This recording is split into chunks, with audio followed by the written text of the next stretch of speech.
ሶላተል ጀናዛ የት ነው የሚሰገደው? ወቅቱና ቦታው በየትኛውም ሰዓት 24 ሰዓት ለመስጊድ ክፍት ነው? ከመስጊድ ውጪ የትኛውም ቦታ ይቻላል? በዚህ ነጥብ ዙሪያም ደግሞ የተወሰነ ነጥብ እናያለን።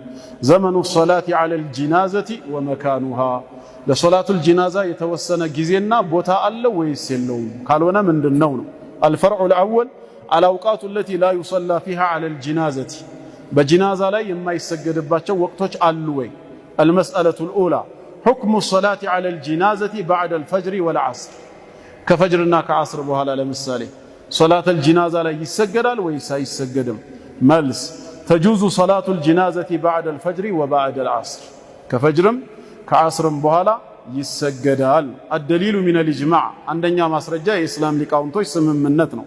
ማን ይሄን ይዟል ቢባል ነቀለል ኢጅማዕ ዐላ ዛሊከ አሻፊዒይ፣ ኢማሙ ሻፊዒይ ረሂመሁላህ ወብኑል ሙንዚር ወነወዊዩ ወብኑ ቁዳማ፣ ከሐንበልያ መዝሃብም ኢብኑ ቁዳማ ወልዒራቂዩ ወዘከሪያ አልአንሳሪ፣ ሸይኹል ኢስላም ያሕያ ብን ዘከሪያ አልአንሳሪ የሻፊዕያ መዝሃብ ሊቅ ናቸው። እሳቸውም ይሄን ጠቅሰዋል።